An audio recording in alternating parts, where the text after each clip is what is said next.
पूज्य सिंधी पंचायत नीमच ने अहमदाबाद की 7th डे स्कूल में हुई एक युवक के जघन्य हत्या की कड़ी निंदा की है। पंचायत ने नीमच में जिलाधीश को एक ज्ञापन देकर दोषियों के खिलाफ सख्त कार्यवाही और पीड़ित परिवार के लिए 1 करोड़ रुपए के मुआवजे की मांग की है। बताते चले कि ये घटना 19 अगस्त 2025 को हुई थी, जब सिंधी समाज का युवा छात्र नयन सत्तानी स्कूल में पढ़ रहा था। नयन पर कुछ असामाजिक तत्वों ने चाकू से हमला कर दिया, जिससे उसकी मौके पर ही मौत हो गई। इस वारदात से पूरे सिंधी समाज में गहरा आक्रोश और शोक है।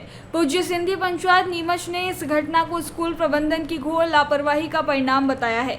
पूज्य सिंधी पंचायत द्वारा दिए गए ज्ञापन में कहा गया है कि ऐसी घटनाएं भारत ही नहीं बल्कि पूरी दुनिया की सिंधी समाज को विचलित कर रही है।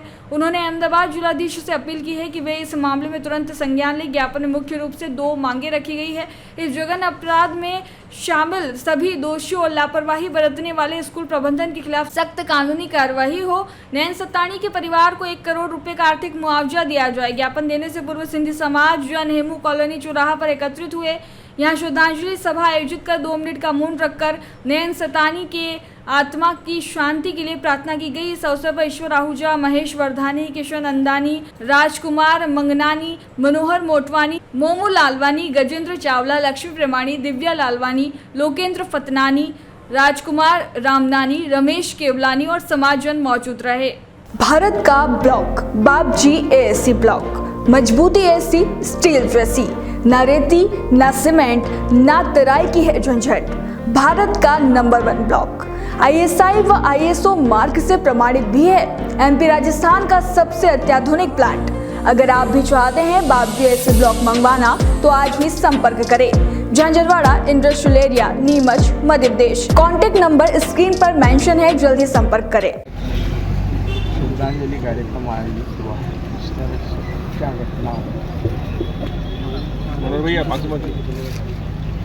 आज जो श्रद्धांजलि कार्यक्रम है तो इस उपलक्ष्य में दी गई कि हमारे समाज का एक नौजवान नयन सत्तानी नाम का, उसकी विधर्मियों ने नृशंस हत्या की है, जो कि बहुत दुखद तरीके से है, बहुत दुखद घटना है। तथा स्कूल प्रशासन ने भी उसमें लापरवाही बरती, उसको समय पर इलाज नहीं करवाया।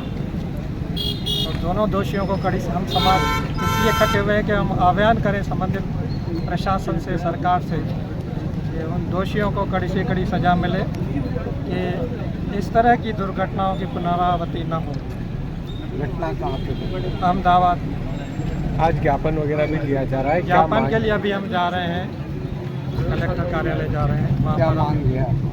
मांग ये है कि जो जिन्होंने जुर्म किया है या जो जुर्म में शामिल है, उसमें जिन्होंने लापरवाही की, उनको कड़ी से कड़ी सज़ा मिले। तो परिवार को 1 करोड़, न्यूनतम 1 करोड़ तक की क्षतिपूर्ति दी जाए और परिवार के किसी सदस्य को सरकारी नौकरी भी दी जाए और आइंदा के लिए ऐसे नियम कानून बनाया जाए कि इसकी पुनरावृत्ति न हो। आपका नाम हो? मेरा ईश्वर आहूजा, अध्यक्ष पूज्य सिंधी पंचायत। अपन देना है क्या मांग? देखिए, सिंधी समाज को हमेशा विधर्मियों द्वारा दबाया गया है और इस तरीके की घटनाएं सन 1947 से हमारे सिंधी समाज के द्वारा की गई है, क्योंकि सनातन धर्म को मानने वालों से नफरत करते हैं जिहादी वर्ग के लोग। 1947 में भी ये बात हुई थी। निरंतर ये घटना हो रही है और सिंधी समाज चूँकि पुरुषार्थी समाज है, हम बहुत शांति प्रिय हैं, लेकिन जब हमारे ऊपर आती है तो पूरे भारत में सिंधी समाज उठ खड़ा होता है और किससे दबने और डरने वाला नहीं है। आज नयन की आत्मा को शांति देने, उसके सहयोग, उसके परिवार के साथ हम खड़े रहने के लिए पूज्य सिंधी पंचायत के नेतृत्व में पूरा सिंधी समाज आया है और हम सरकार से मांग करते हैं कि विधर्मी को फांसी दी जाए, उसके जो सहयोगी है उनको फांसी दी जाए, जिन्होंने उसका समर्थन किया उसको फांसी दी जाए। जब तक आप कड़ी कार्रवाई नहीं करोगे तो ऐसी घटनाएं रुकने वाली नहीं हैं और सिंधी समाज डरने और झुकने वाला नहीं है।